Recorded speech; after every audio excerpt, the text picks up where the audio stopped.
میرا سوال نادیہ طاہر صاحبہ کا ہے جو سوئٹزرلینڈ سے ہیں. جی. السلام علیکم حضور.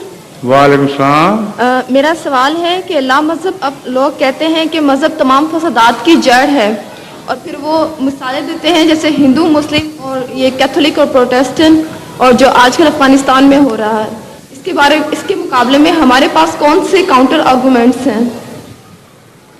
جو سب سے خوفناک جنگ دنیا میں لڑی گئی ہے آج سے پہلے، وہ کون سی جنگ تھی؟ دوسری جنگ عظیم. اور اس سے پہلے جو سب سے خوفناک جنگ لڑی گئی وہ کون سی تھی؟ پہلی جنگ عظیم. وہ کس مذہب کے نتیجے میں پیدا ہوئی تھی؟ سیاست. پھر تو جواب تو آپ کو پہلے ہی آتا ہے. اور جو مذہب کے معاملے میں جنگیں ہیں یہ بھی سیاسی ہیں.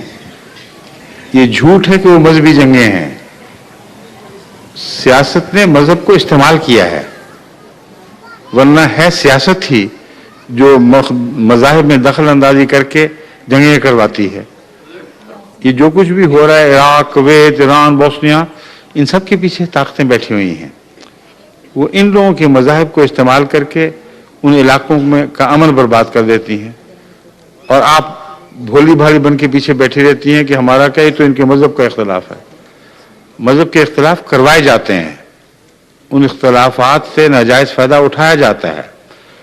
اور جہاں تک سیاسی جنگوں کا تعلق ہے، سب سے خوفناک عالمی جنگیں ایسی تھیں جن کا مذہب سے کوئی تعلق نہیں، وہ سیاسی جنگیں تھیں.